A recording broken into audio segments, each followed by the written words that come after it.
The exercise files for today's course are located in the video description below. Don't forget to like and subscribe. Hey everybody, this is Fast Kareem with Learn It, and in this video we're going to be covering the new Outlook.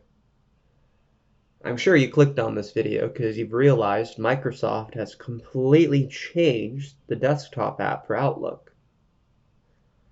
It matches the online version of Outlook quite a bit now, but I know a lot of the desktop users aren't too familiar with the online version. So I'm glad you made it to this video. We'll be covering the new Outlook. Now this is a two-part series, so be sure to check out part 2 after you've completed part 1 today. In this lesson, we're going to be covering the interface. Since you're new to the new Outlook, we'll be doing a tour of the interface before we dive in and discuss how we can set up our email accounts. We'll talk about how we can use the new Outlook desktop app to compose and send our emails. Talk about the various messaging options that are available. We'll talk about how we can use the inbox to help us manage our emails, whether it be sort, filter, or search. And then we'll dive into the calendar, focusing on the basics of our calendar, scheduling appointments, meetings, and changing basic calendar settings. We'll also talk about our Outlook contacts, which they refer to as people, before wrapping up the lesson plan with using our task list, which integrates very nicely with Microsoft To Do, which is another standalone app that you can use on your mobile, PC, or on the web.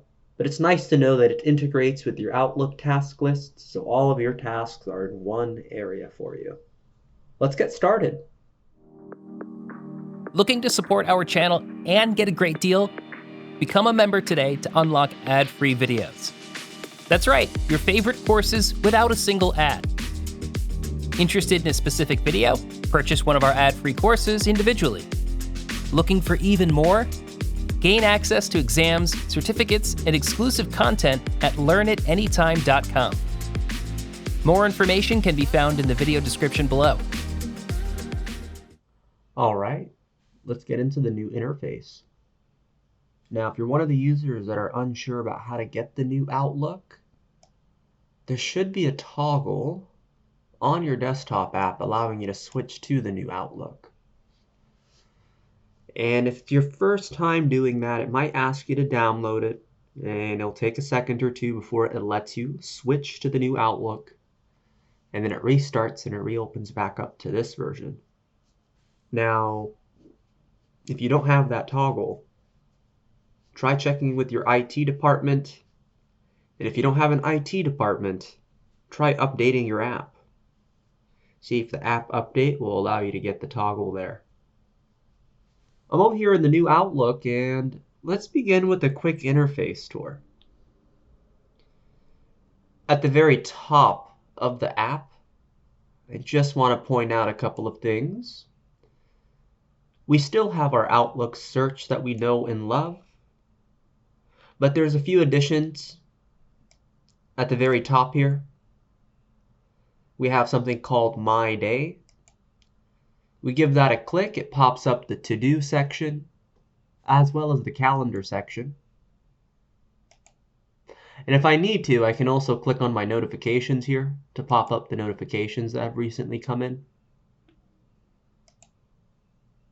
There's also settings that I can change from here. And some tips, since this is a somewhat new tool with a different layout and interface, and some features will be available versus some features won't from the older versions of Outlook. They've opened up a nice little tips section to help you try out some of these things or set up some of these things that you typically do in Outlook. This is a little notification from my calendar here. We still have access to the ribbon. In the new version of Outlook, we still get access to the ribbon. And if I notice here, this little drop-down arrow, let me give a click on that. there's two different versions of the ribbon that I can be using. Now, right now, I'm looking at something called the Classic ribbon. The Classic ribbon allows me to see the tabs, Home, View, Help, as well as the command groups, New, Delete, Respond, Move, Quick Steps, Tags. If I switch this over to the Simplified ribbon, it actually minimizes a lot of my ribbon. And I still have access to the majority of the tools here, but they're just tucked away inside of this ellipses. Hence called the Simplified ribbon, simplifying it for us. Going back over to my Classic ribbon. Now in the ribbon, we have this icon, the hamburger icon, I like to call it here. And when I give that a click, it actually shows the navigation pane, or it hides the navigation pane. And this allows me to see my folders, my favorite section. Keep in mind, I can also expand and collapse this section altogether as well, and resize it. Now on the left-hand side here, we have a navigation menu. We get access to our mailbox from here. And if you don't know this, there's actually keyboard shortcuts you can use to access these areas of Outlook. The Control key and the number 1 will open up the mail. We also get access to the calendar. And we can use Control and the number 2. And in case we need to manage our contacts, which are referred to as people,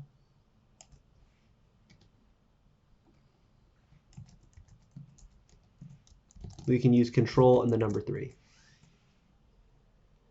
And then, of course, we get access to our groups, the Microsoft To-Do app, Viva, Bookings, OneDrive, and any additional apps that our organizations allow us to install and use. In previous versions of Outlook, they used to have this interface down here. And some users would have it with icons versus words, but now it's moved up here for us with the integration of a few other apps that we can choose to use. Besides the navigation pane, we also get access to our inbox.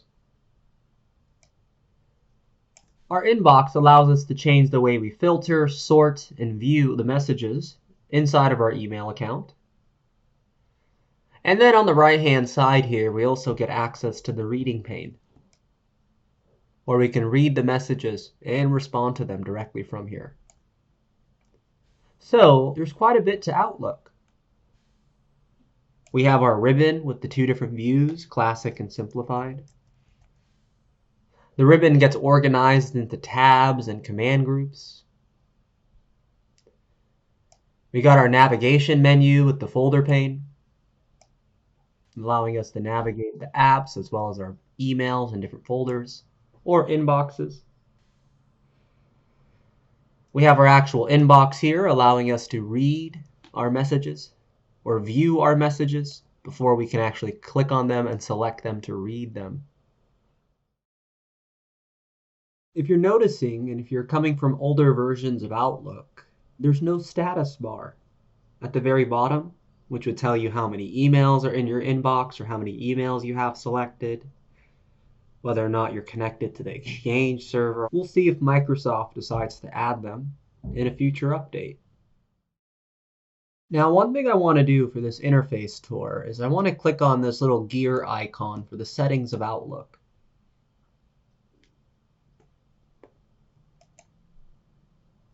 And in the settings there, under General,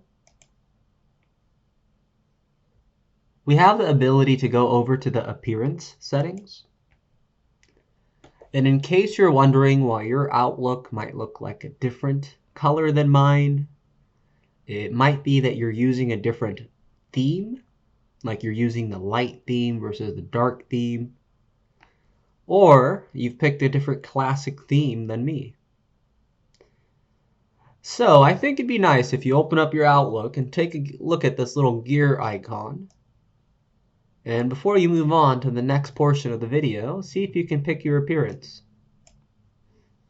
Whether or not you want to use the light app mode, the dark app mode, or have it adjust to your system settings.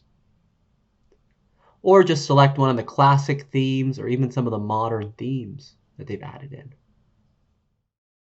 Let's talk about using the new Outlook to compose and send email messages. In the Home tab of Outlook, we have a command group called New, where you can compose new email messages. If you click on the drop down here, you can also compose new events, groups, storyline posts, and even access to online version of Word, Excel, and PowerPoint directly through Outlook. I'm going to compose my new email. Now, the new email message is going to pull up in the reading pane. However, here it's suggesting me for a tip that I can change this setting to make it the default to always pop out the message. For right now, I'll hit not interested, but it is letting me know that I can always go to the settings. And I have access to that under Mail. The pop-out settings. So right now I've chosen to write inline, and that's why the messages show up in the reading pane. I'm going to go back and close this. Now I have the ability to zoom into the message if I need to, discard the message, and even pop it out if I choose to at a later time into a separate window. I can turn on the BCC from here, and I can add my subject. And if I need to, I can mention someone's name to add them to the to line. Now, whenever I'm creating a message, you get access to a new tab, quite a few new tabs. Right now, I'm on the messaging tab. Now, the messaging tab gives me quite a bit of options to work with for my message.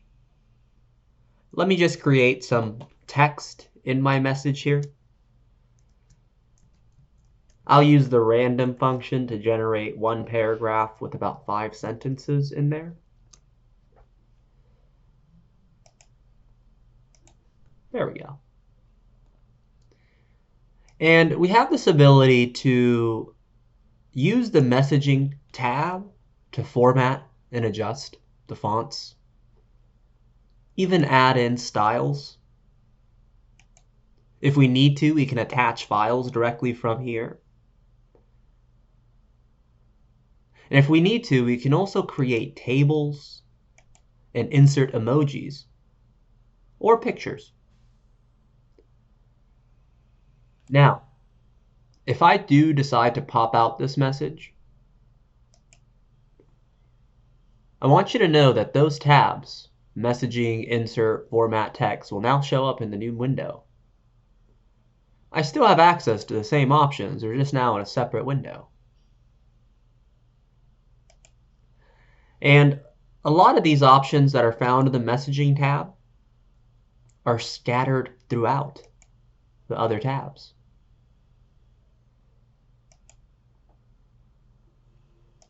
The Draw tab is great for those touchscreen devices, although not required, but nice to have one. Now in the Messaging tab, we have the ability to insert tables directly into our emails, and we can even draw them out from here.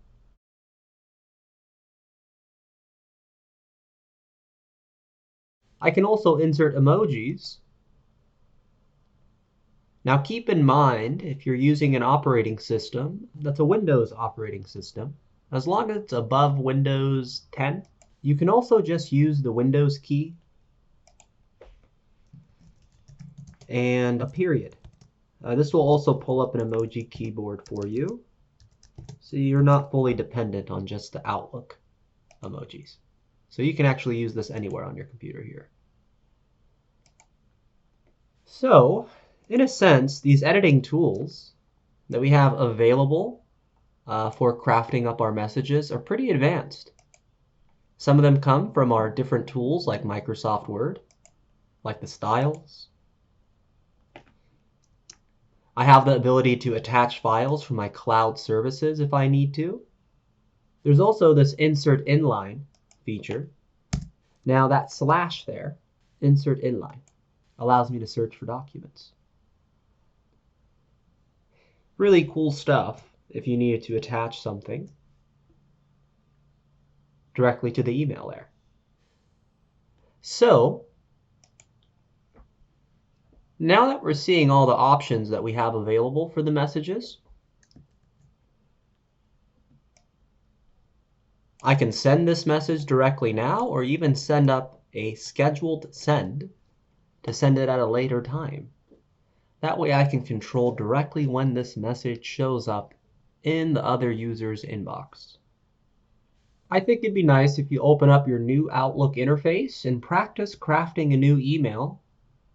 See if you can access your table tools, your emojis, your styles, and try to see if your mentioning works. And if you have yet to practice the new inline attachment style, give a go at that so that you can get a hang of it.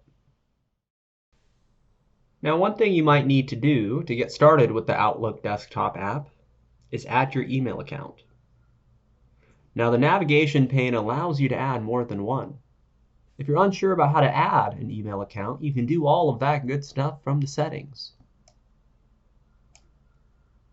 I'm going to give a click on that gear icon to open up the settings for my accounts. And under the settings here for my accounts, I have the ability to manage, sign in, and add new email accounts and connect them to Outlook. As you can see, you can have more than one. I'm already logged in and signed in and ready to go. Let's talk a little bit about managing your inbox using the new Outlook. Right now, I currently have my inbox in the favorite section of my navigation pane. Now, if you're wondering how I've done that, is I simply favorited the folder. If I do this to a folder, I can right-click it and add it to the favorites. The Outlook Favorites section is a collapsible section that you can add to your navigation pane by heading over to the View tab. It's under the folder pane settings here. So if you don't have a favorite section, it might be hidden.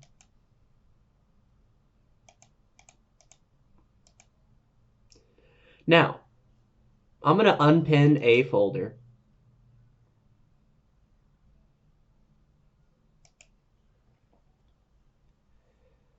And if I need to, I have the ability to create new folders for my folder pane.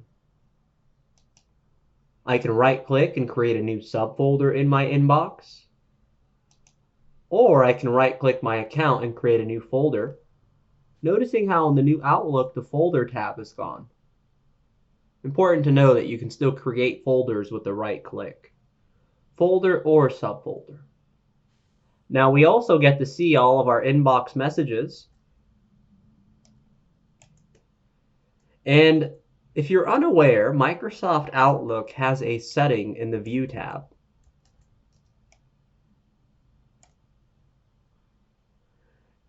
Inside of the Messages command group, you have a setting for message preview so that you can't see the body message or the body text of a message and only the subject lines inside of your inbox. I have that currently set up. I also have a setting called Conversations turned on. The Conversations setting allows me to group the messages that are all a part of a same conversation into one row. You're going to notice that a lot of my emails have this little expandable and collapsible arrow near there. This lets me know that this email is part of a chain of a conversation. And If I have this turned off, it will show each message in their own separate row, making it kind of hard to read the full conversation. Besides being able to turn on conversation view, you also have the ability to search your inbox entirely. Now keep in mind, when you're searching for the inbox,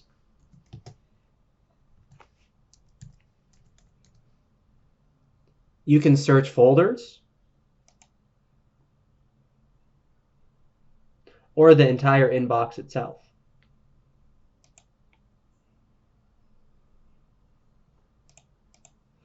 Now, besides having this search to manage your inbox, you also have the ability to filter, or sort, I should say, based off who the message is from. The subject lines, and when the message was received. If I look at the very top header here, near the select option, where this allows me to open up the select icon to select multiple messages at once, I have a filter option. Right now, it's filtered for all of my messages, but I can filter for just my unread messages, messages that I flagged for follow-up, messages that are sent directly to me, or any message that has attachments, or any email that I've currently been mentioned in. And at the very bottom here, I have sorting options. Right now, I'm sorting my emails based off the date the messages have come in.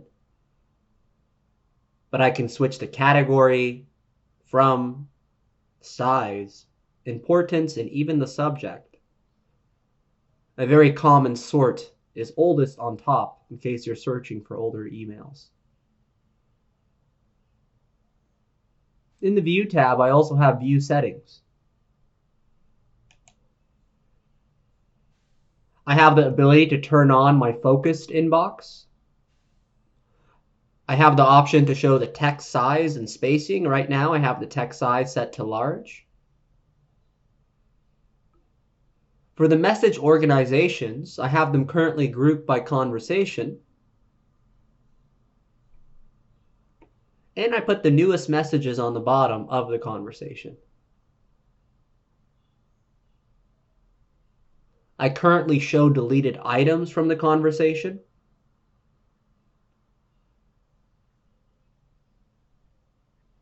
I control the message height.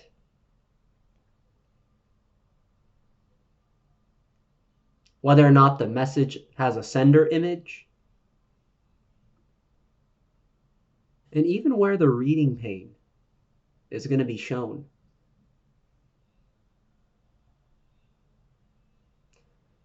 I can even control if I want the sender name first or if I want the subject name first in the message list.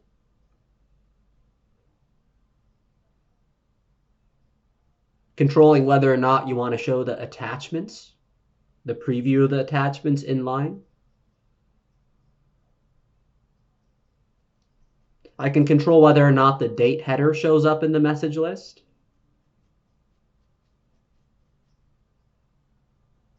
And whether or not message reminders pop up.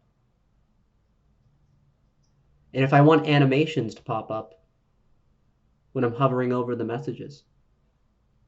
A lot of different customizations we can have for our inbox here. There's no right way to set up the inbox, but it's more of a personal preference of how you want to interact with your inbox of messages using the new Outlook. So if you haven't done so yet, head over to your View tab and take a look at some view settings. A lot of these view settings that we've discussed are also available in the ribbon. Like if you want to hide your reading pane or show it a different area, collapse the folder pane, adjust the ribbon, control the density of the Outlook app, control reminders as well.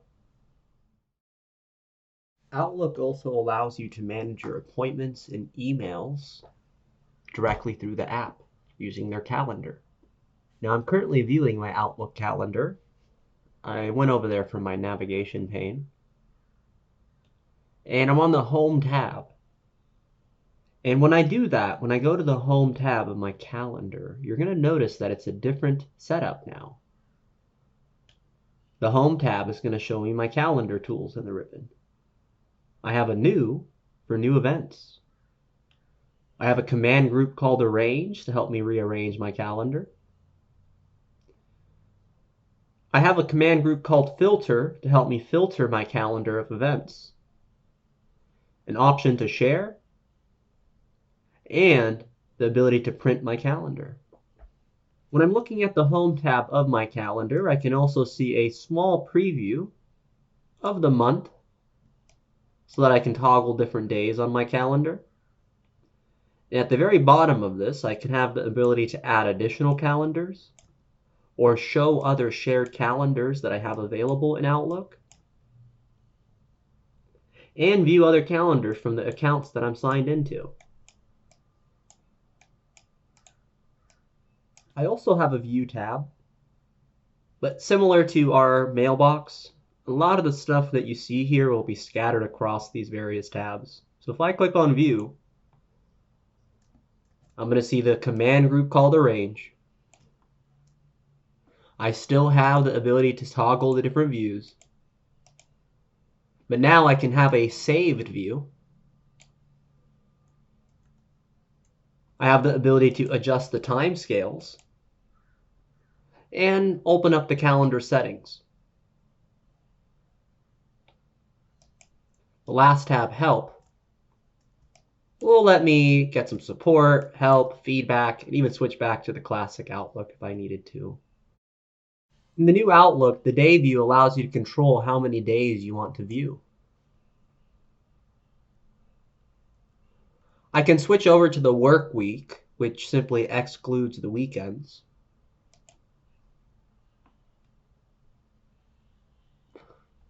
And the week includes the weekends.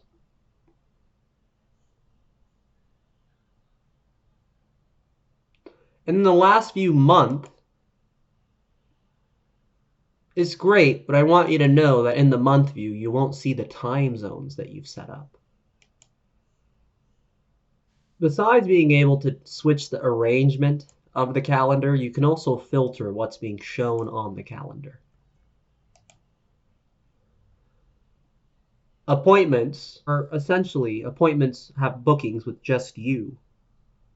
There's no one else involved, while meetings may have others invited to them. A lot of different filtering options. You can filter for meetings and whether or not you're the organizer, whether or not you're an attendee and whether you've accepted it, declined it, or whatever your response may be for it. You can also filter for categories as well.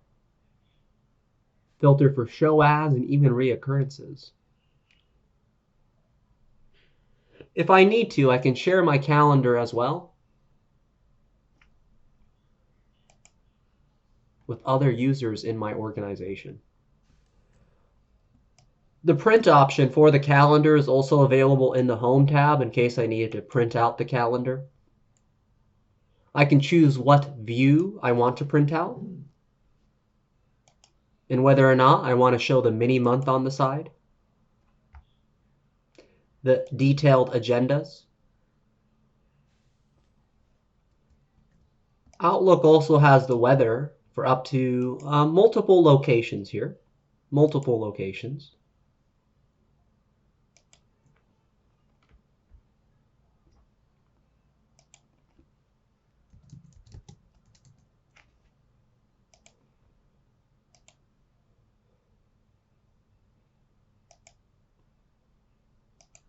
So here I can have multiple locations if I need to.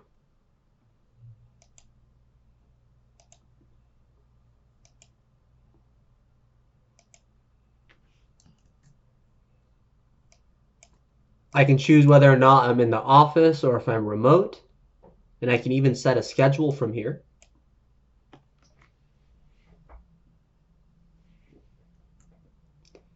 I'm going to head over to the View tab. Because not only do we have the ability to adjust our views, But whatever view that we create, whether it be us adjusting the time scale, creating a filter, we can save the view. And this can become a new view that we have available for our calendar to switch to. Now keep in mind, we also have access to deeper calendar settings from the View tab. This can also be found from this gear icon, but this takes you directly to the tab that you need to go to. It takes us over to our calendar settings.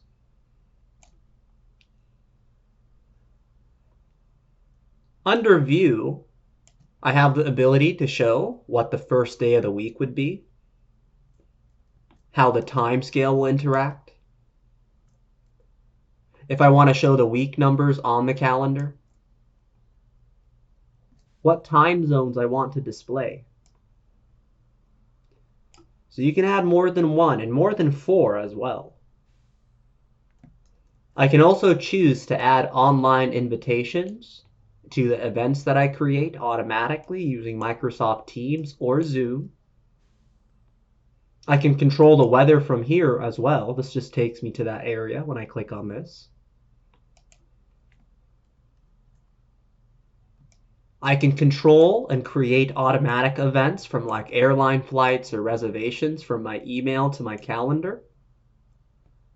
Anyone coming from Apple apps may be very familiar with this. I can control my shared calendar settings and set up customized actions to see what options show up when I'm actually creating a meeting. The send to OneNote option, the Zoom option, my templates, the get add-ins, these are all going to be available as mini icons I can select when scheduling a meeting. If you are unsure what Bookings is, it's a great way to have users select calendar appointment times without needing to reach out to you. You do need to set up a bookings page, but once you do that, you can set this up in your Outlook email signature to select available appropriate times on your calendar without any need to contact you. And at the very bottom here, I can set up my work hours and my locations for the various days of the weeks and the times, and display this on the calendar. So a lot of good calendar settings here. Let's talk about managing contacts in Outlook. Now they're known as people, so when you hover over the little contacts icon, it's going to say people. And when you open up the Home tab, you're going to notice there isn't too many tools available for your contacts. I have the ability to create new contacts or contact lists. I can edit any existing contacts if I need to. I can delete contacts. I can add new contacts. And even remove contacts from my favorites if they're added to my favorites. If I choose to, I can choose to import contacts and export contacts.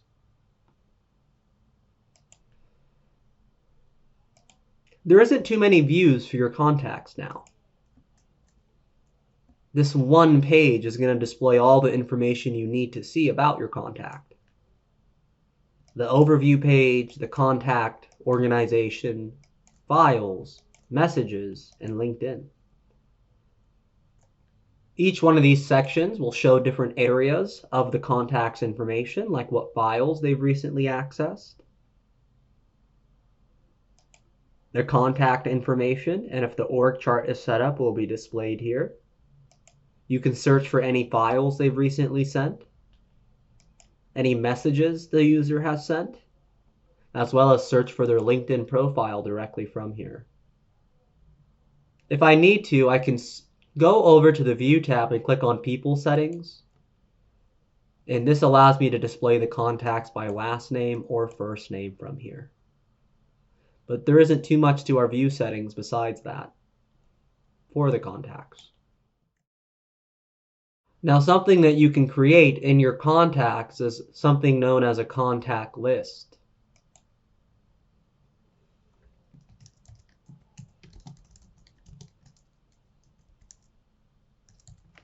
I can actually create a list of email addresses to send an email to many people at one time.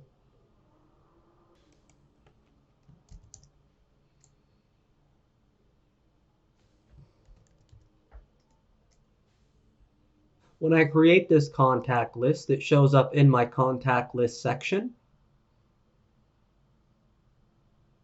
And I can use this to message all 3 instructors at once when I'm creating an email. When I manage contacts, I have the ability to export my contacts, creating a file that I can import into other apps, or I can choose to import a file like a CSV file to create my contacts in Outlook. If you're new to Outlook and need to get your contacts imported, the Home tab is definitely a great area to go. Once your contacts are imported, try creating a few contact lists to make it easier for you to craft up your emails. Once the contact lists are created, keep in mind you can organize your contacts based off contacts and contact lists. And you can also have the ability to favorite certain contacts. This allows them to show up in the favorite section of the contacts. Let's talk about the Microsoft To Do app, which is pretty well integrated into Outlook now. So when you click on To Do, it's going to open up the To Do app, but it takes you over to Outlook on the web. And from here, you can actually see the Outlook interface. We're just on the To Do portion at the current moment. The To Do app opens up in an area called My Day. If you're unsure about what to do with My Day, it's a good idea to start your day with a general task list of what needs to get completed.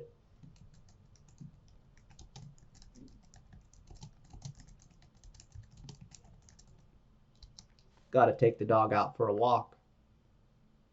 Now, My Day resets every day. I have the ability to add certain things from My Day into my important list. I have the ability to add a due date for certain tasks. If this is due on a certain day, I can add a due date by selecting the task. I could set up a reminder as well. And if I need to, I can make this a reoccurrence. Assign categories to the tasks. These are coming from my Outlook categories. Attach files and even notes. If I need to, I can discard this task altogether. Let me go ahead and collapse this area. The My Day section allows you to sort your task based off the importance, due date, alphabetically, and the creation date. I can also group the tasks based off the categories that I marked them with.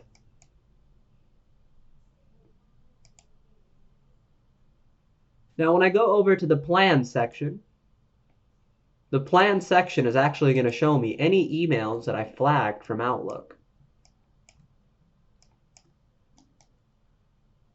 I can select these and set up a due date, category, add an attachment, or read the details.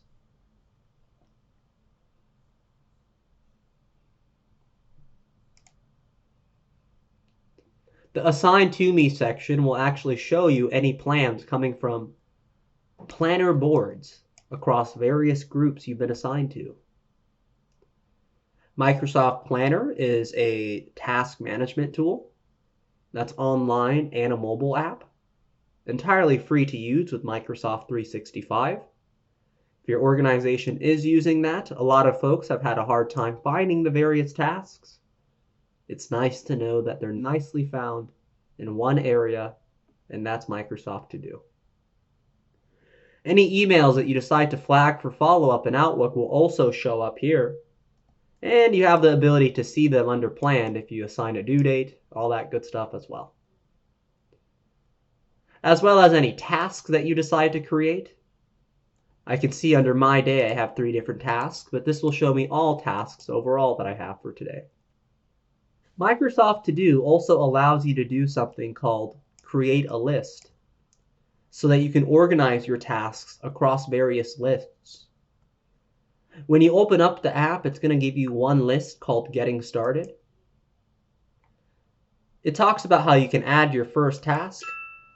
Already did that one. It talks about how you can break the task into smaller steps, adding things to the details of the task. It even mentions a little bit about how you can use hashtags to categorize your messages or your tasks. Be sure to check this out if you're new to using tasks or To Do for a nice little idea of an example task list. All right, in this series, we went through the new Outlook interface, a little bit about setting up your email accounts, the new composing and sending email tools, how we can manage our inbox, the basics to our calendar, the basics to contacts management, and a nice tour of tasks and to-do lists. Be sure to check out part 2 of the series for some more advanced features on the Outlook app. Stay tuned, everybody, and thanks for attending. Hello, everybody. This is Faz Kareem with Learn It, and today I want to talk about the new Outlook. As you all know, Outlook has had quite a different change in this new update they've released, and the new Outlook doesn't seem like it's going anywhere, so it might make sense to start getting used to it and adopting it. This is part 2 of a 2-part series, so if you're brand new to Outlook, I recommend watching a video right before this, Outlook Beginner. But if you feel comfortable with the interface but want to learn more about the advanced tools, this is the video for you. We're going to be covering advanced email management using the Outlook tools.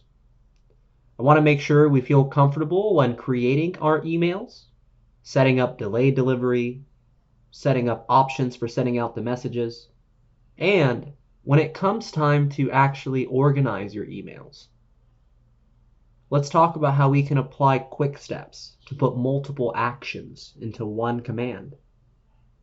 Or, if you need to, set up a rule, an automation, so if an email comes in from a specific sender, or with a specific subject line, or a combination of both being a specific sender and a specific subject line, you can have it automatically be moved to a specific folder in your inbox. We'll talk about using our calendar and the details of scheduling a meeting. We'll spend time focusing on the customization options in the Outlook settings. And we'll even dabble in and see the integration with Outlook and Teams, which happens pretty heavily with our Outlook calendars. And we'll talk about some productivity tips and tricks with Outlook overall. All right, let's get started with some advanced email management. Now, the first thing that I want to do here is I want to craft up a new email using the new Outlook. There is a keyboard shortcut to craft up new emails. It's Control and the letter N, so long as you're on the mail icon. So if I hit Control N, a new email message will pop up in the reading pane. Now, when creating new emails, you have the ability to add the subject line, the to using mentions, just like we discussed in the beginner videos. However, you have an Options tab. And when you're crafting up emails and you take a look at the Options tab, it's going to open up a couple of options that you might want to consider before sending the email. One thing you have access to is the proofing command group, which is going to let you use the editor for any typos or grammar checks. I can check for accessibility, and I can even set up a scheduled send. The scheduled send will allow me to set up a specific date and time of when I want the message to be sent.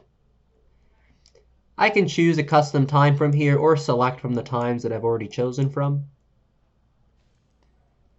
You get to control what message fields are being shown, like if you want the BCC to be shown, or the CC, even the from.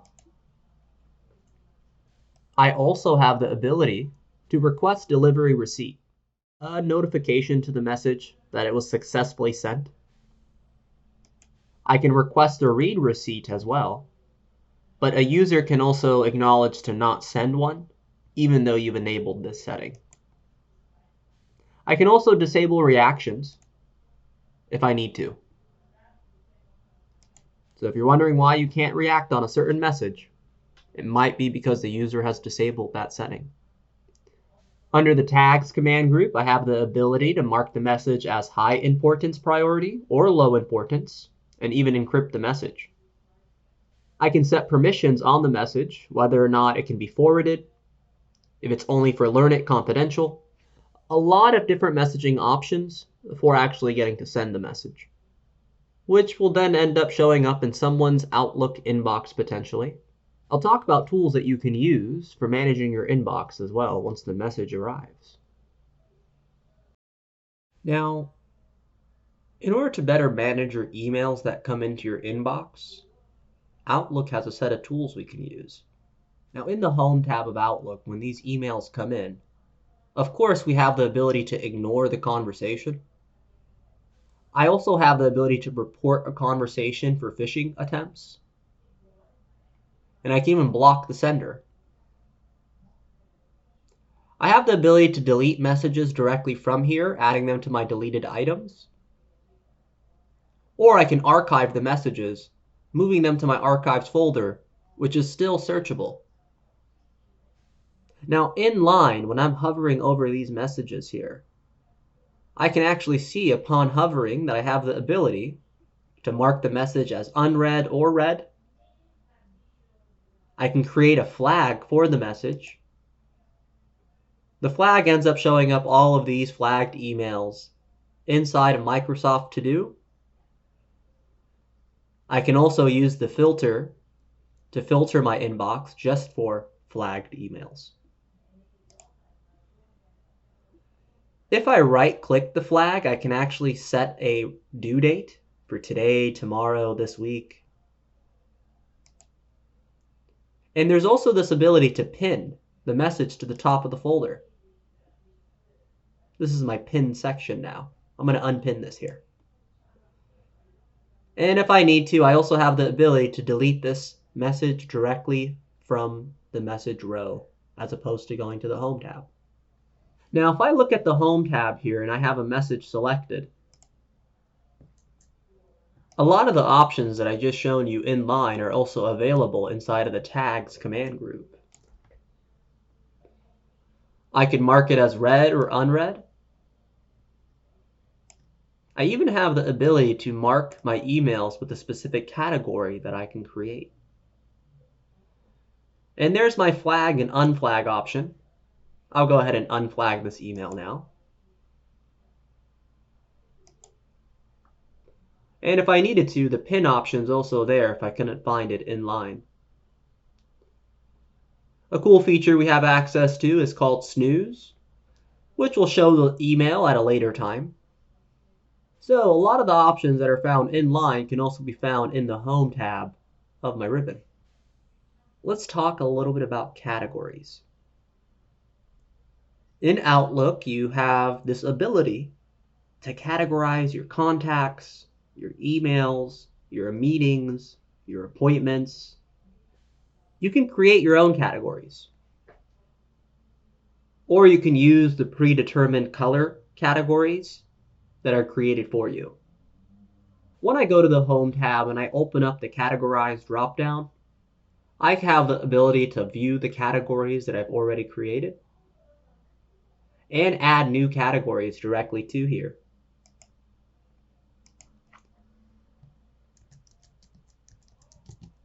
I'll pick the color for my category here. I'll pick blue, reminds me of the Outlook interface. And I'll save this category here. And as you can see, this email here has the category assigned to it in the subject line now, and in the reading pane. Let me remove it for a second. If I go back to categorize, I can see I have access to that category inside of my categories now. Now keep in mind though, if you need to manage your categories and remove some, rename some, assign a keyboard shortcut to some, you can click on Manage Categories. This will pull up the settings for your categories. And if you need to, you have the ability to create new categories from here. And you can edit the names, the colors, delete them all together, or mark them as favorites. This will add them to my folders pane, the category itself. Let me go ahead and mark this one. There it is. I'm going to close out the Manage Categories area, because now that we have these categories that we've created and that we can assign, I want to start talking about more advanced tools that allow us to do multiple actions at once. There are times that I need to categorize my emails, and I need to move them to a specific folder once they're categorized. And maybe once they're moved to a folder, I also have to forward them to a specific contact. These three things happen quite often. Or I categorize an email, I move the email to a folder, I forward the email to a contact. So if you're constantly doing these three things when a specific type of email comes in, or multiple actions, you can actually go to the Home tab of Outlook. And you can assign something known as a quick step. So you can bundle up all those actions into one action known as a quick step. I'm going to open up this drop down here. And it looks like I already have 2 quick steps that I've demoed. Let me go to Manage Quick Steps here. And for right now, I'm going to delete these quick steps that I've added.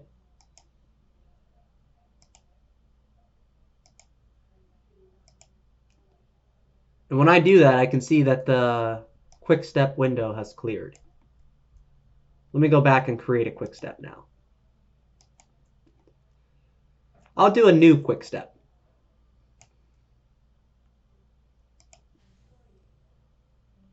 So the first action that I'm going to do is I'm going to categorize the message. And then I can select the category from my categories I've created. I'm going to use the Move To action. I'll select a folder. And the third action was to forward it to a specific contact. I can add a quick step description. I'll call it the Move, Categorize, and Forward. And let me hit save. That way I can save this quick step demo. I can see that the quick step shows up at the very top here. Let's test it. I'm going to test it on this Microsoft Power BI email.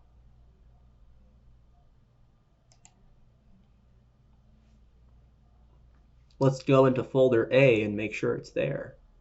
Excellent.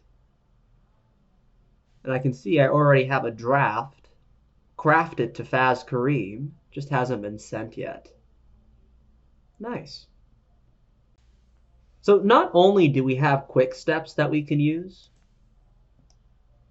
but there's a full-on automation that we can set up. The full-on automation is known as a rule. Now, a rule is much different than a quick step. You don't need to click it to run. You're going to set up these conditions. If the email meets the conditions, the rule is going to run. If I create a rule, I can choose rules that always move messages from this sender to a select folder, but I can also open up more options here. So for all messages from Faz Kareem,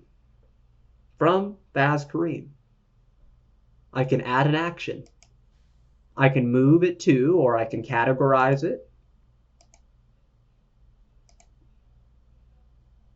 I can add another action here, and I can move it to a specific folder. I can add another action here,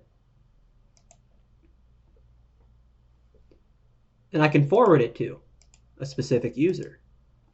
So this is much different than the quick step. Quick step, I'm still going to need to run it myself. This will automatically run for all messages from Baz Kareem. I can save the rule here. But for right now, I'm going to turn off this rule because I don't want this to actually run when I send my messages. Now keep in mind, if you have multiple rules, the rules starting at the top will first take precedence over the rules on the bottom. And that's why you can reorder your rules if you need to. You can also run the rule on your inbox to help clean up the messages in your inbox that are already there. So Outlook has quite a bit of features to help you manage your inbox. Whether that be the basic delete command group with ignore, report, and block. Whether that be creating an email and sending a scheduled delivery or a read receipt to acknowledge the fact that they've seen the message. Or automation, where you can create quick steps to put multiple actions into one. Or you can create a rule to run those actions automatically based off the criteria of the email. Pretty advanced email management tools, but I wouldn't expect anything less from an email client like Outlook that has been around for so many decades. Let's spend some time talking about the effective use of your Outlook calendar. Now, one thing I want to mention is if you need to access your calendar, you can always do so from the navigation menu. The calendar icon has a keyboard shortcut assigned to it. You can actually use the control key and the number 2 to activate your calendar. If you are one of the users that have multiple monitors, you have the ability to right-click your calendar and open that calendar in a separate window. A lot of times with users that have multiple monitors, they prefer this. This allows me to open up my Outlook calendar in a separate window while ensuring the application still behind it. This allows me to browse the different areas of Outlook while still having my calendar open on a different screen. I'm going to close this though. So you can always just right click and pop that out into a separate window. Something that's really cool about the calendar is you can actually create appointments and meetings in line by selecting a specific time scale in the calendar. As you can see, I just selected a specific time scale and it pulls up an inline pop-up to create a meeting or an appointment. I have the ability to choose what calendar I want to create this appointment to. So if I add additional calendars, I'm going to add another calendar here. I'm going to create a blank calendar. And I'll call this one my example calendar. I'll mark it as blue to match the Outlook interface. And here, I'll put this little notebook with the pencil, this exam icon, and I'll save it under my calendars. Yeah, I'll leave it under my calendars and hit save. Cool, so I've added in another example calendar.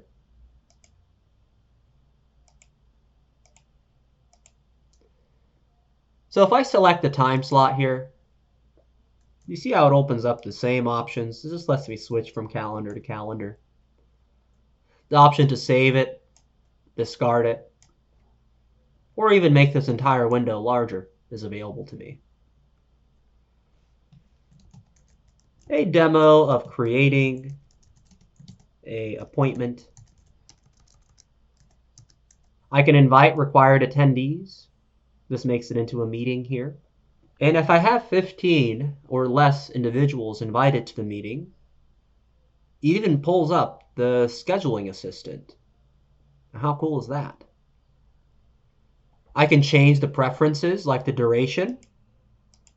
whether or not I want the earliest timings or if I want it for this week or next week for the suggested times. I also have the ability to change the time of the meeting and make it an all-day meeting and select a room or location and add a description from here. Now keep in mind, under more options, when I give that a click, it pulls up the big event window. From here, I get to choose to change the times.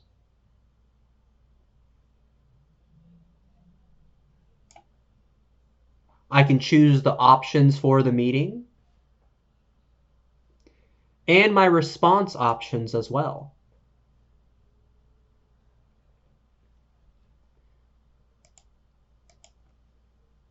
I can choose when this is going to remind me for the meeting. I have it set for 30 minutes before. I can categorize my meetings, as well as make it a private appointment. I've enabled these options to show up when scheduling meetings. I can send this meeting to OneNote. I have the ability to add a Zoom meeting because I have the Zoom plugin. I can put in Viva Insights and even access my templates, which is an add-in that I have available. I can view the scheduling assistant directly from here. I can add additional attendees if I need to.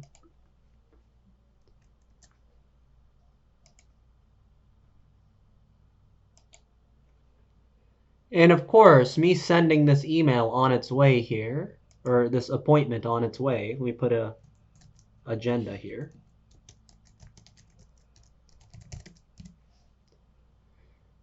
Can also be added at the very bottom.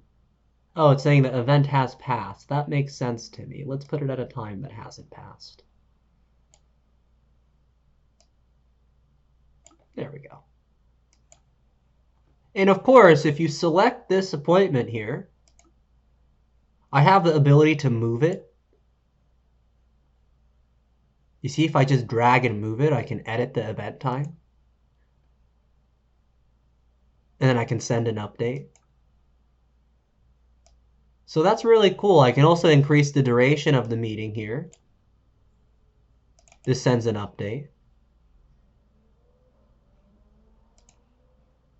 And if I click on this here, I have the ability to edit the message directly, the details of the meeting directly in line, or I can delete the appointment from here. So I can also do the same things for my calendar from the Home tab. I can open up the new events and create an event. And this pulls up the large event dialog window. This time we get the full title window.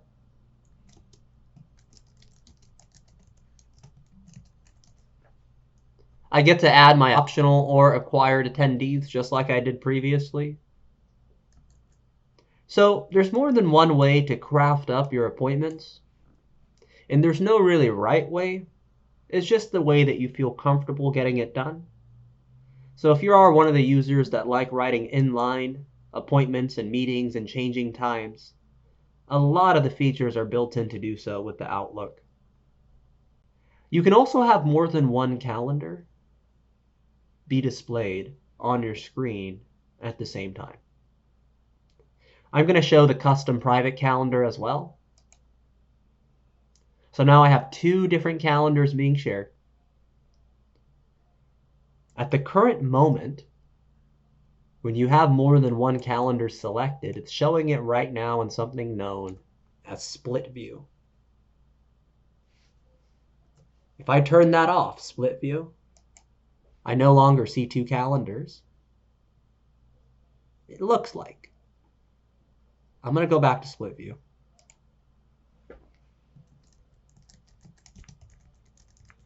And I'll add another meeting to this calendar here. And let me turn off split view again. Split view actually shows the calendars on separate sides. But when you turn them off, they overlay each other. So now I get to see both calendars on one calendar. But if I need to, I have the ability to hover over the calendars that I create, and I have the choice to change the color.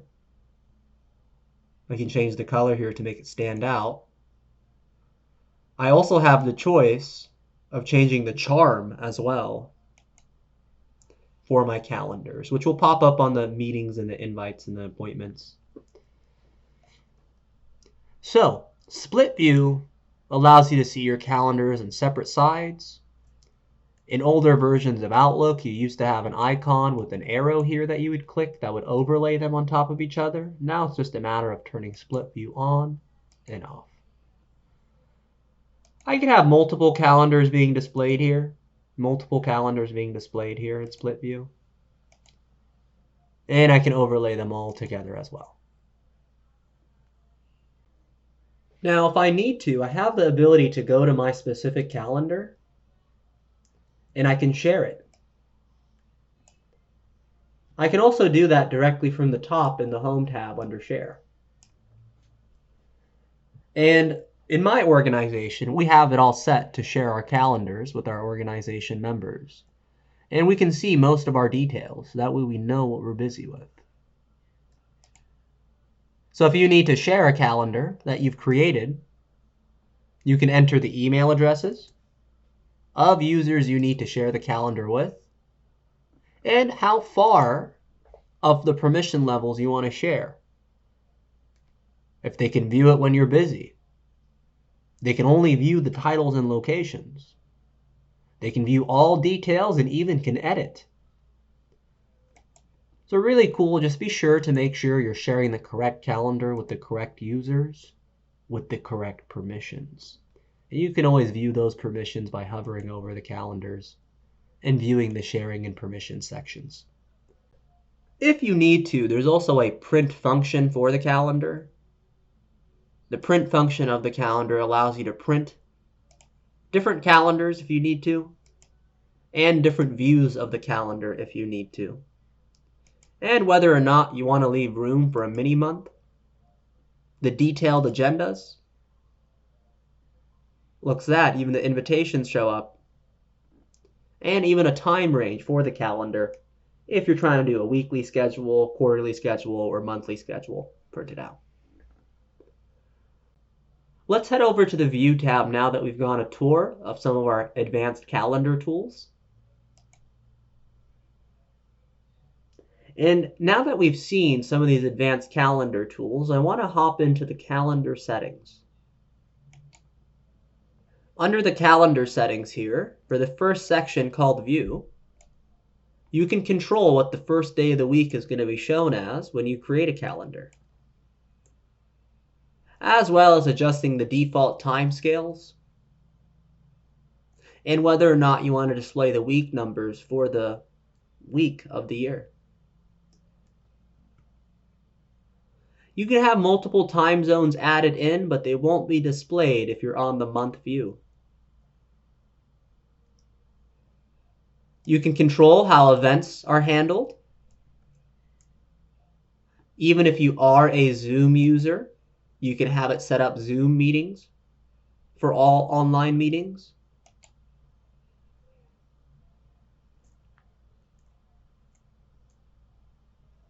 I can add additional weather locations on the calendar's corner there. And I can control my shared calendars. There is the ability to get a calendar and create a link to publish the calendar. And you can share this link with others to subscribe to your calendar. Very powerful feature if you needed to share your link with others outside the organization. There's also the ability to use Microsoft Bookings to set up a bookings page, where people inside and outside your organization can see your availability that's synced to your calendar in real time. You simply just have to create a bookings page, and then you add that booking link to your signature. Very powerful tool that Microsoft has decided to incorporate entirely for free with their Microsoft 365 subscriptions. And at the very bottom here, you can control the work hours and locations for the specific days of the week on your calendar. Outlook as an app is a very customizable app. So whenever you look around at other people's Outlook, it might not necessarily look the same as yours. The Outlook desktop app, when in the mailbox, has a View tab. And in the View tab of the mailbox, you have different options for controlling the layout. In fact, there's an entire command group called Layout that you can access. Now you have to be on the mailbox in order to see the view settings for the mailbox. Otherwise, you'll see it for your calendar or your contacts. If you want to adjust the ribbon settings, we mentioned in part 1 that there's something known as the simplified ribbon. You can adjust that setting from here, or you can do it from this drop down here. You can also control where the reading pane will be displayed. My reading pane is here, but if I go over to the reading pane, I can show it at the bottom as well.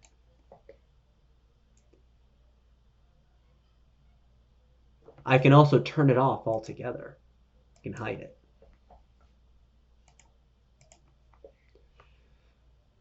Same with my folder pane.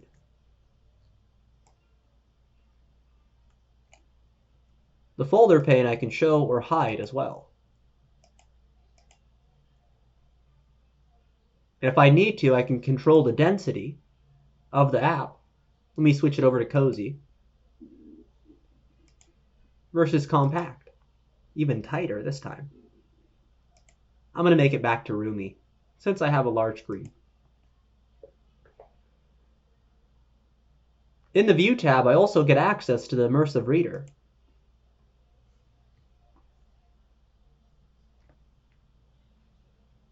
Video provides a powerful way to help you prove your point. When you click Online Video, you can paste in the embed code for the video you want to add. Pause Kareem.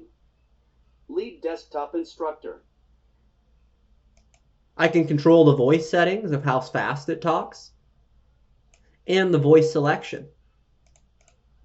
510-244-9850. Pause.kareem@lunit.com. linkedin.com//pause. Book time on my calendar. https. Great feature, immersive reader there. So these are basic customization settings that we have. Similar to the message preview and the conversations for the inbox itself. I want to talk about some other settings that you may want to consider when customizing Outlook. Let's head over to the general settings here.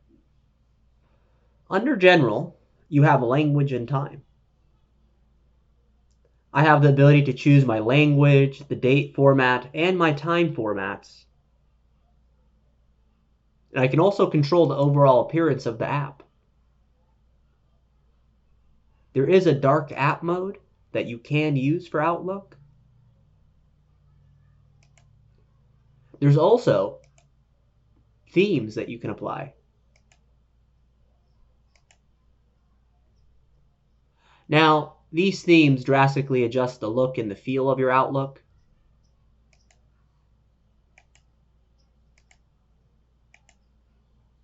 But aren't required and don't really change much of the functionality of Outlook besides the cosmetic appearance. Using system settings will simply adjust the settings of your Outlook's appearance based off your Windows settings that you have for your personalization settings on the desktop. If you are going to change any of these settings, just be sure to save them before exiting the page. You also have notifications you can control. Right now, I've enabled it to get notifications in Outlook.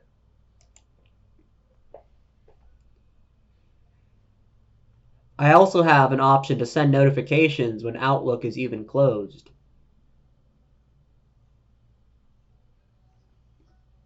At the current moment, I have it notifying me about new mail. It pulls up on the side here. and it even plays a sound. I also have it alert me when reactions happen.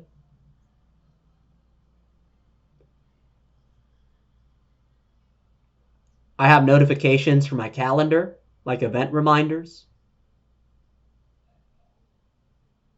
I choose to play the sound. Some of us might not have the ability to do so if we're in a cubicle of some sort.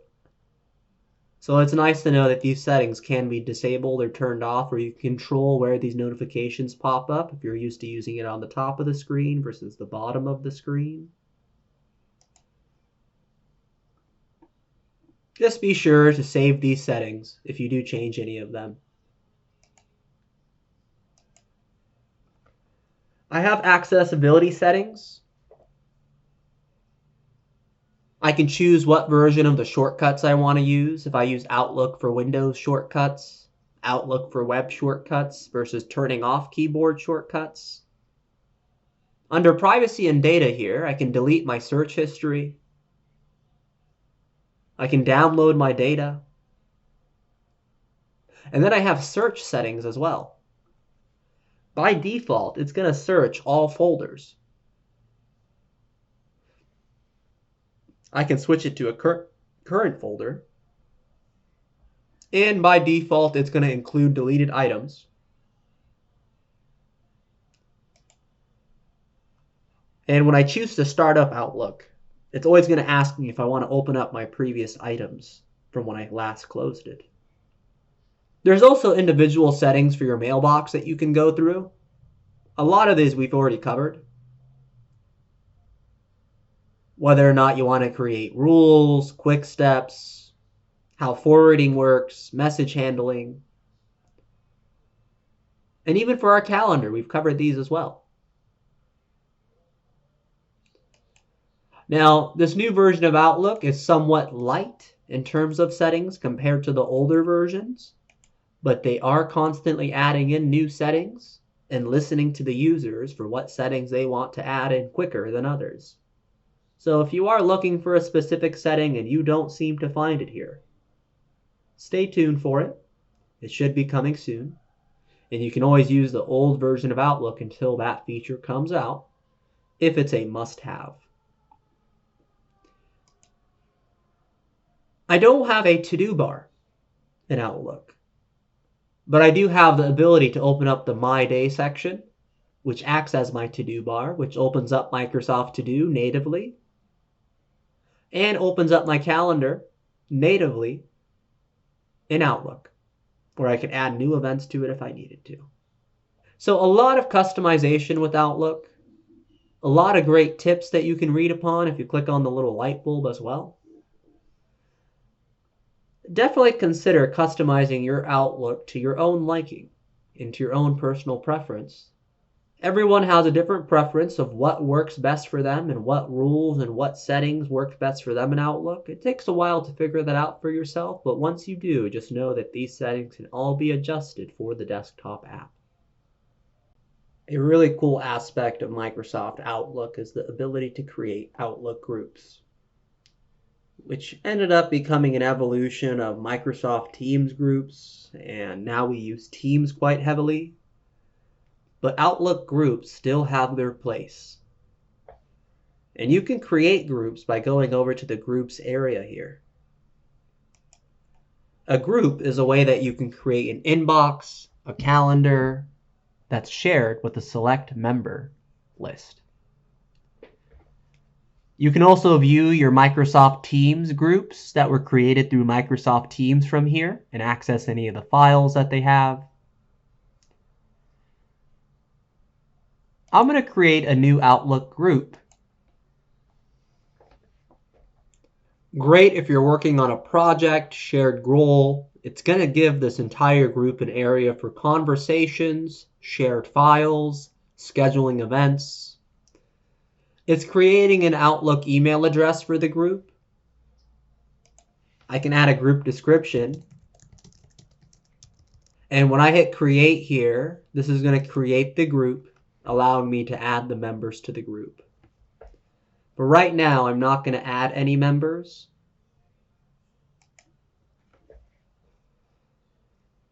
And here's my Outlook demo group.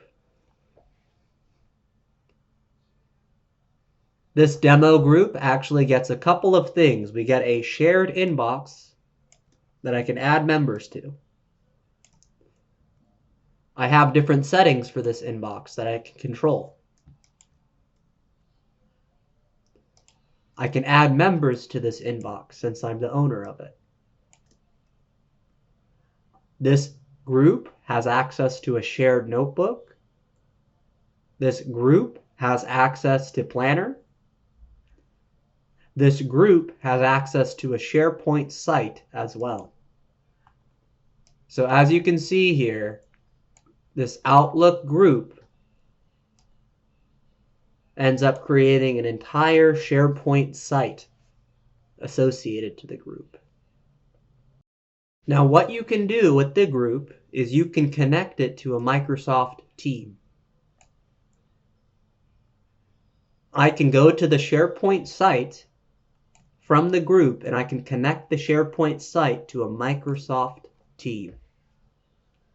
This will give me all the functionality that Microsoft Teams has, where I can have conversations, work on the files, mention users, pin posts.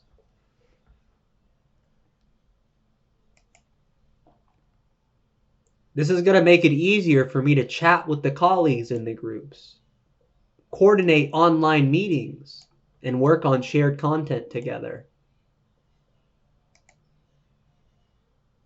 I'm going to choose the documents from the site to be created in the team. I'm going to add this to the team. And this creates a team that's not only associated to the site, but associated to the Outlook group. I can actually go to the Microsoft team it created by clicking on the icon to go to the team.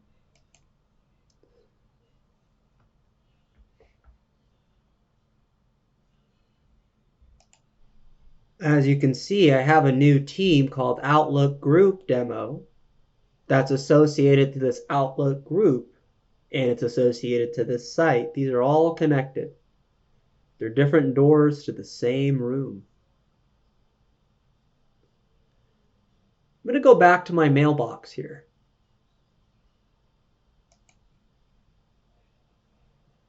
Because with my emails, I also get this ability to get the email itself from the ellipses, and I can share it to Microsoft Teams.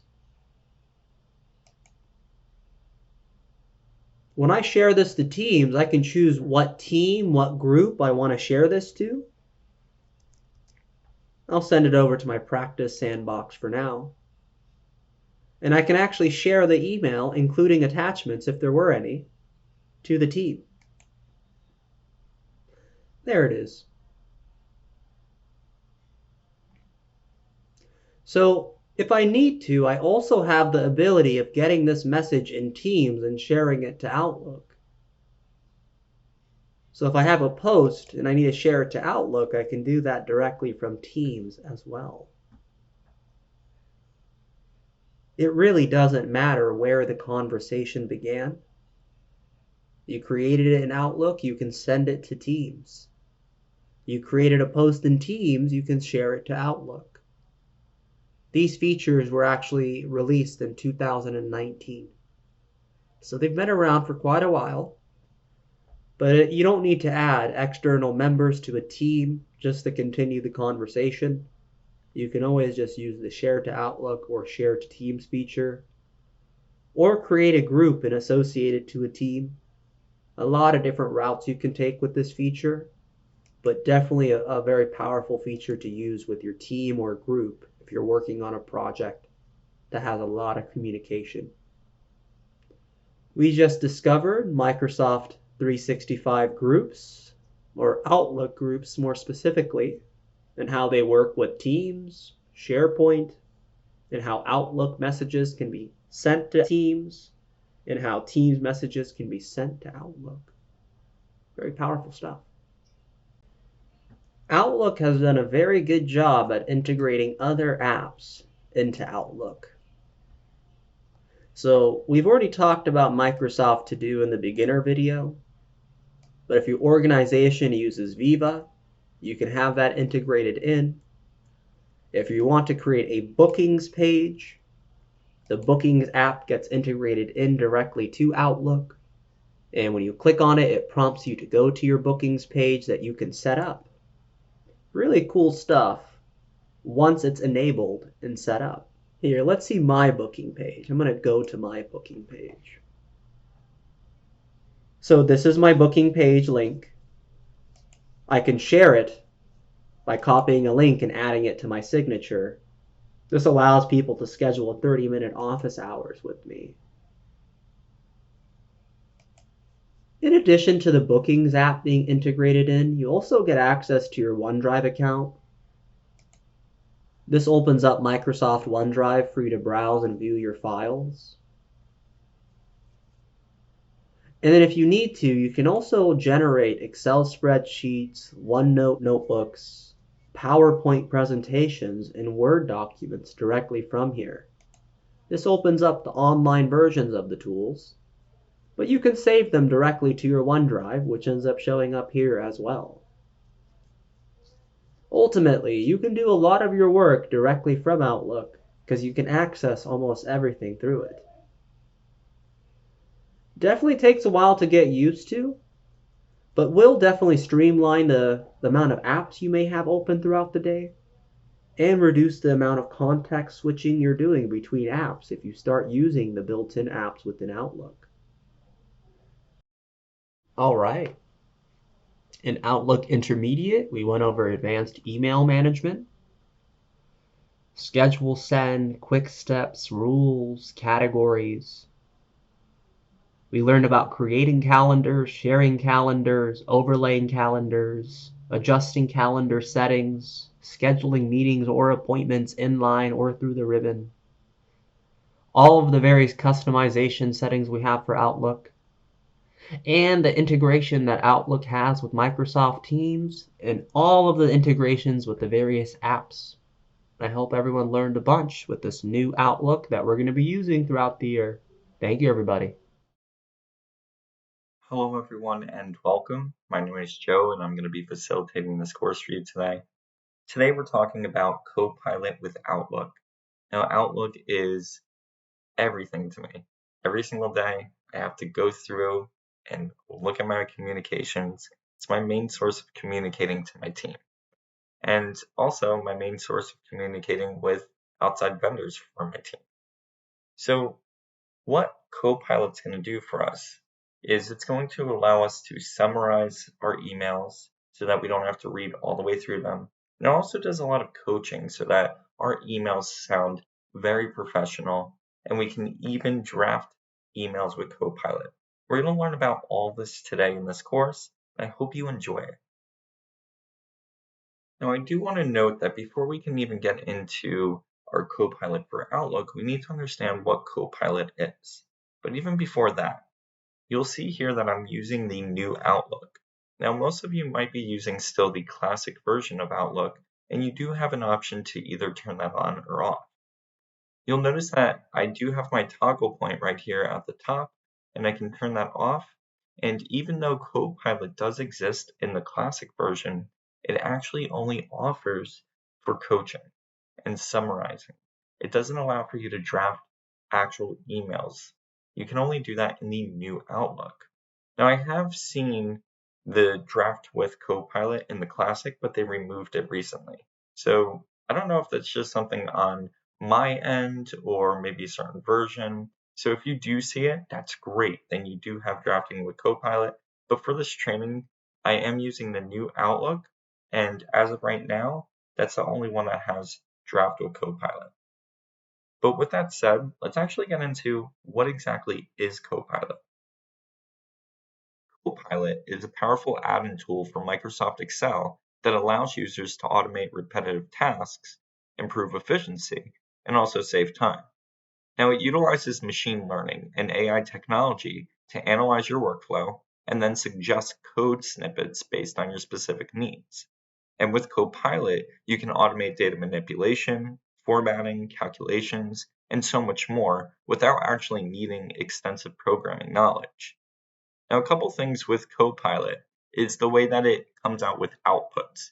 An input is when you ask it a question, and then the output will be the result or the answer to that question. And the way that it randomizes this is known as stochastic process. Now, stochastic process in AI models can lead to slightly different results each time the model is run. So even though we put in the same input, right, I can say, hey, how much does this equal out to? My total sales. It might not be word for word the same exact output. And this is often what is desired, right? We often want randomness so that none of us have the same answers. So just know that if you're following along with this video, that you will never get the same answer as me. Unless it's something really straightforward like, give me the total sales that I've made. It will give you the total sales. That's not random. But if you asked it to give you insights, it might give you something totally different than the insights it gives me. Another thing is a couple of the pros and cons of using Copilot. So we're going to start off with the pros. Productivity boost, right? It aims to enhance productivity by automating various tasks such as writing emails or creating presentations or even taking meeting notes, which is great. We can also integrate it with Microsoft Suite, which is what we're doing today. We are going to be looking at Excel's version of Copilot. We also have to understand that it is a natural language process, which means we're able to just put in inputs naturally, and then we get results. And the best part about Copilot is learning and adaptation. It's always designed to learn from our user interactions. So the more questions we ask over time, it starts to understand how we think about our data. Now, some of the cons of using Copilot are first off, potential bias and inaccuracies, right? Of course, this is a new technology, so sometimes it might generate inaccurate information based on the data it was trained on. And you'll notice that throughout the course that sometimes I might not get the exact answer I want, and I need to teach it what I want. You'll also see here that there's an adoption and learning curve. As with any new technology, you're going to have to get used to using the interface, or even certain input commands that you're going to ask it, or certain prompts that you want to look at. So that's why this video is going to be super helpful for you, because it's going to allow for you to understand those learning curves. And last but not least, ethical concerns, of course. It's an AI assistant, so we want to make sure that we're not just using it to generate misinformation or plagiarize content. Now, the last quick note before we actually dive into this is that Microsoft Copilot is still in development, and its final capabilities, the pricing, availability, is yet to be determined. So as with anything else that is AI powered, it's crucial to approach it with a critical mindset, right? We want to be sure that we're maintaining our privacy and security. We're going to comply with any of our company's rules, right? And this AI is definitely not a replacement for human expertise or decision making. So we are actually using it as a tool, not a replacement. In Outlook, you'll find the Copilot pane up in the top right-hand corner. If you go to the top right-hand corner, you'll see the actual Copilot symbol, and you'll give that a click. Once you click on that, it's going to open up the pane where it'll give you a couple of different prompts that you can use, like understand, tell me more about a topic within my emails, or find a file that a person shared with me last week, or maybe find a conversation I had. Also stay on top of, summarize some recent emails. You can try using one of those prompts, or you can just use any type of prompt. Maybe I want to understand more about PitchBook news because they sent me a lot of emails. So what it's going to do is gather the resources from my inbox, and let's take a look at what it comes up with. So now it's combining all those documents and emails that they found that's going to be relevant to this. And look how cool this is. So it says PitchBook News is a newsletter that provides information on venture capital. Okay, well, I didn't really know that. I usually just skip through PitchBook because I don't know exactly what it is. So you'll see here now I'm getting some information. So it looks like it's just a newsletter that I'm signed up for. You'll see here that it does have references, so I can quickly reference those emails and click right to it, which is pretty cool. And then I'll open up the online version. And look at this. So now I'm looking, I got this today, the 15th. I'm going through. Awesome. And then you can just exit out and go back to your desktop version. So that's a really awesome thing that we can do here with Copilot is understand why we're getting certain emails from certain companies. Another thing that's really awesome is being able to find something. If you can't find a certain email, like maybe I want to say find something or find the email that mentions 6 types of working geniuses. Remember I got that email, but I can't find it. So once again, it's going to go through all the resources, go through all my emails. Let's see if we can find it. So for this one, it couldn't find it. You'll see that sometimes this doesn't work. I do see it right here, the 6 types of working genius. So let's try that again. You might have to do the prompt multiple times. Always remember that this is a very young version of Copilot. It's brand new, so it's not going to always work the best. But that doesn't mean that you can't try the prompt again, or maybe change the wording of the prompt. And always remember, you're going to get a different output than anyone else. It's randomized. So I'm going to run this prompt again, see what happens. And once again, it might not work, and there we go. So I'm sorry, but I couldn't find any emails that mention the 6 types of working geniuses. And well, if I click here, it's right here. So no worries if it doesn't find it. And you can always just play around with these different prompts, whether you want to find something or stay on top of something or understand something, and see what you can do in your email. Let's say that I'm working on an email here that I want to read through, but I know there's a lot to read through. So let's actually find one that has a lot of information in it. Okay, here we go. This is an email with a lot of information. I'm going to close out my Copilot. And you'll notice that when you do have Copilot inside of your Outlook here, it will always have above the email summarized by Copilot. So I'm looking through and there's just a lot to read through. I don't want to read through all this. So instead, I'm going to click Summarize by Copilot or Summary by Copilot. It's going to scan this entire email, look for some of those key points, and then it's going to go through, pull me a nice little summary, and I don't have to read this entire email. I could get a little more out of the summary and save some time. So right here, it says the email thread is a newsletter from PitchBook News discussing various topics in VC, PE, and MA industries. And then it gives me a little bit more of information. And this is perfect. This could take me about 1 minute, maybe a minute and a half to read and understand, instead of reading through all of this information that probably has a lot of filler in it. So Summary by Copilot is going to save you so much time. Let's do one more. Let's say that I'm looking at this one. That's not really too much. I'm going to find one with a lot of information. Okay, here we go. I don't want to really read through all this, so let's see what the summary looks like. So it's going to go through. It doesn't even take that long. That's the best part about this. And look at that, boom. So this one's talking about the Microsoft Build session. It's being offered and extended until April 12th. It's offering 300 off, pretty good. And then the event will take place in Seattle, May 21st to the 23rd.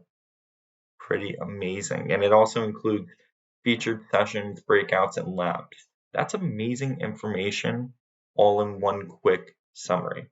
So this is going to be something that will truly save you time inside of communication in your outbox. Another favorite thing with Copilot and Outlook is Draft with Copilot. The reason I love it so much is because it helps me to write amazing emails. Let's say that I want to create a new email. So I'm going to go up to New, Mail. So I'm going to send a new email, but I don't know exactly what I want to write. For instance, maybe I want to talk about the new AI, Copilot, but I don't know exactly what to write about Copilot because there's so many great things to say about it. You'll notice that when you do have Copilot, right here is where you can draft with Copilot, and you can click here and you'll get this little prompt where you can say, what do you want to say in this email? You can access Draft with Copilot here, or if you go to your ribbon, you should have a Copilot section now. Give that a click, and you'll see you'll have Draft with Copilot or Coaching by Copilot. Now, once again, if you do have the classic version of Outlook, you may only have Coaching by Copilot. I am in the new version of Outlook, which you should be able to toggle on or off. If you don't see Draft with Copilot, that's the reason. If you are in the Classic and you see it, well then that's a great thing. I know when I was in Classic I did see it, but then it disappeared, so I don't know if they're only switching to having users that have the new Outlook can have access to it or not. So we're going to use Draft with Copilot, and I'm going to say that in this email, I want to talk about the benefits of using Microsoft Copilot. And I'm going to generate an entire email now about this. So it's doing its thing, creating a draft, and look how amazing. Ready? I hope this email finds you well. I want to share with you some benefits of using Microsoft Copilot. It is an AI-powered coding assistant that can help you write code faster with fewer errors. It can also provide context-aware suggestions and help you learn new programming languages and frameworks. It's a great tool that can save you time and improve your coding skills. Pretty amazing. Now you can choose to change some stuff. So if I'm like, I don't really care about the whole coding thing here, I can select it and say anything you like to change, and then I can choose it.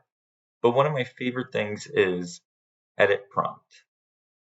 You can make it longer, you can make it shorter, make it sound more formal or more direct. You can make it sound like more casual, or even make it into a poem. Pretty awesome. I'm going to choose to make it sound more, well, first off, I want to make it a little longer. So let's do that. And then I'm going to make it sound a little more casual because I'm trying to talk to my friend. And look at this. I hope this email finds you well and you're having a great day. I'm writing to you. Gives me a little longer information. But now what I'm going to do is make it sound more casual. And there we go. Let's create the draft. Awesome. Now, when you do get the make it more casual, right, you get different options, by the way. So you'll see here, this is option 3 of 3 that it's showcasing us. So you can read through this, say, hey, hope you're doing well and having a nice day. Hope this email finds you well, you're having a great day. I hope this email, and it's a lot shorter. So you'll see all the different prompts that you've been going through, and you can now see, okay, this is the first thing I started with. Now I made it longer, that's the second thing. Then I made it sound more casual. And you have choices. You can then choose to keep whichever one. I'm going to keep this one. And there it is. We have now created an AI-powered, AI-generated email. And we just saw how we can draft with Copilot, which is an amazing tool. But some people don't like that AI can just write something for you, and they'd rather write an email themselves. Let's say that I'm writing an email. I decide I don't want to use Copilot. I just simply want to write my own email in my own words. So I'll say, hello, I hope you are good. I wanted to tell you a little about the new Copilot. It's really cool. You should try it. Alrighty. I am going to showcase a quick demo. So this isn't really like a great email that I would write. There's nothing really to the point about it. But what I can do at this point is go to Copilot and use Coaching by Copilot. It's going to analyze the email that we have, review the tone, the clarity, gather some of those insights, and it's then going to generate this suggestion of what could I have done better to write this email. So let's see. So it's saying, this email is friendly and casual, but it can also be a little more professional and appropriate. So it's telling me that my tone isn't that good. I shouldn't be saying things like should, cool, alrighty, and it's giving me those suggestions. For example, start your email with dear or end it with sincerely. So it's pretty great. Pretty great suggestion. That email was definitely not a good tone. Then it says engage your reader more. The email shows enthusiasm and interest for the new Copilot, but it can also engage the reader by making them more curious and excited about the tool. Tell them more about Copilot. Use descriptive and specific language to highlight some of the advantages of Copilot. So it really is coaching me on what to do better. It's not telling me, hey, switch this out or you have to write this. It's just simply using those suggestions for us. So clarity as well. It's saying this email is too brief and concise, but it should also be more organized and structured. So the email is a demo of the new Copilot, which is complex. You might need more explanation and demonstrations. I really do love the Coach by Copilot. I use it a lot because I don't always want Copilot to just write my emails for me. Even though that's a really awesome feature with Copilot, sometimes you just want to express yourself in your own way. So getting this coaching by Copilot helps me to figure out, okay, which tone should I use? Make sure I engage my reader. Make sure that the message is clear. One of my favorite things about Copilot is how much they have to offer in terms of prompting. So when you ask it to do something, whether it's to summarize an email, or if you go over to the pane and you ask it to find something, these prompts are amazing. But there's always prompts being made, and you can find these other prompts in what's known as Copilot Lab. Now you do have to sign into your 365 account and go to your Copilot section there. And then once you're there, you'll see all the different prompts in the Copilot Lab. So open up your web browsers, go to office.com, sign into your 365, and then you should see on the left-hand side your Copilot. Once you're there, you'll then be able to access Copilot Lab. Now that we're in Copilot Lab, this is where we can explore the in products. So where Copilot exists, for example, 365, Word, Teams, Outlook, PowerPoint, Excel, even in OneNote or Windows, Loop, Whiteboard, or Forms. You'll see all the prompts to try. And remember that Copilot Lab is here to teach us what sort of prompts exist. Now in the prompts to try, we can save prompts by clicking the little ribbon icon. And we can quickly save a prompt. So if I want to save this one, just click it. And now I have all my saved prompts here. So that's a nice little flag system. Right next to it, you'll see we can filter for whatever app we're using this for, whether we want only Excel or Word or even Outlook prompts. And then what sort of category do you want? What prompt? Do you want to create something or edit it or understand it, ask questions about it, or even just catch up and get summaries? You'll notice that when we're looking at the prompt, it'll explain what the prompt is, a nice little category, what's new, and then you can see an example of what you would write for the prompt. You'll see in the bottom left-hand corner what the prompt is coming from, so which application. In this case, this would be Microsoft 365. This one's a OneNote prompt. This one's an Outlook prompt, a Loop prompt. And you can go through and find PowerPoint. And this is also what's really cool about this system is that you're learning, right? So if you're like, how do I add an image to a slide? It'll showcase add an image of, and then you can say, for example, a puppy dog to the slide. So if you don't remember that, you can always just save this and then use them later on in your applications once you're there. And there's so many different ones, like EndShape, that's a pretty cool one. Microsoft pre-created a bunch of these for us. We can click on Show More,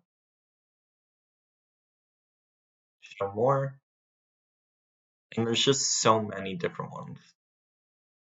Now, once you go through the different prompts and you choose which ones you want to save and use inside of Copilot in those applications, you can then go back to the app and start using them. You'll see down here we do have a couple of articles for quick tips for better prompts. So summarize this email in 2 bullet points. You'll see that you're giving more detail and you're specifying that you want 2 bullet points. That's something that we're going to learn about for Copilot, is that we need to really be specific on what we're asking it, because, well, it's still a computer, right? We're still talking to computer language. Underneath it, we have FAQs, what is Copilot prompt, or what can I get done with Copilot, how can I get the best responses or results. You'll see a bunch of different articles here. Now going back to the top, you can go into the Get Started, and there's so many different ones. They have for home users, business leaders, or for admins. Let's say that I'm a business leader, and I click into that. If you notice, the service is unavailable right now. So these are services that are starting to come out slowly. There are slow rollouts. So just, be patient with it. You'll see this one's still unavailable. And I believe admins is unavailable too. Oh, no, they finally got the admins up. So just wait for the business leaders. That should be coming out soon. And then we'll see here Microsoft Copilot 365 documentation. Get ready for Copilot with 365, get started with, manage it, get trained on. So they have so many different resources for you to take a look at and utilize. Another thing that's really important with Copilot that I always say is the plugins. This is going to plug into different apps and integrations, not only with just Microsoft, with other technologies as well. So take a look at some of the things that are coming up. And once again, end user Copilot resource, Copilot Lab is one of those resources. This lab is where you meet Copilot, you understand what it can do, you can see it in everyday apps. And those are, once again, those prompts, and you can click the little save prompt. So this is more like that main page here. This is the landing page for Copilot Lab, but it's pretty much the same. If you go to prompts to try, it'll just bring us back to where we were.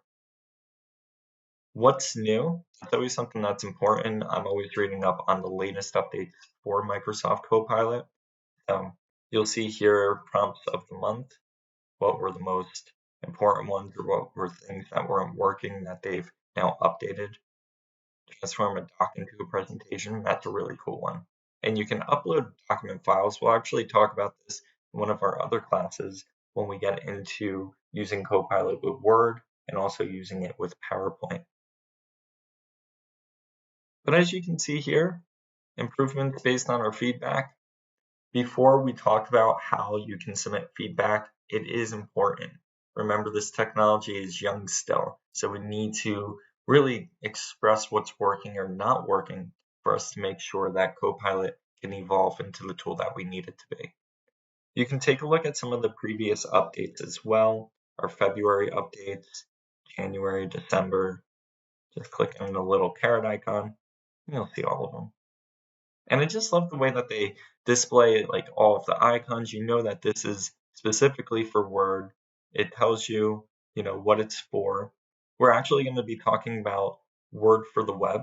So transform your text into a table. This looks like it's only available for Word for the web, so not for the desktop app. That's another thing that's really important with using Copilot. There's going to be different things that work in the online version versus the desktop version. And there we go. So always remember that this is still Copilot Lab. We can have all the same tabs up top. We can switch between prompts to try, getting started. Remember, for business leader is one that's not available right now, but it will be rolled out sooner than later. And there you go. The online version of Outlook is identical to the new Outlook. with a couple of new tools up top as well. It's the same way that you would use Outlook in the desktop or the online version. You can access the pane. You can click on an email and summarize it, or you can even go to New and create new mail and either use Draft with Copilot or Coaching. So there's no difference between the online version of Outlook with Copilot or the desktop version. If you're using the classic version of Outlook, then of course the online version is going to look a lot different. So if you do want to use the online version of Outlook, you should have access to both drafting and coaching. So for those of you that have the desktop version in classic mode and you don't see Draft with Copilot, always remember that you can go in to the online version and you should be able to find it here. As you can see, Copilot is so amazing and there's so much you can do with it.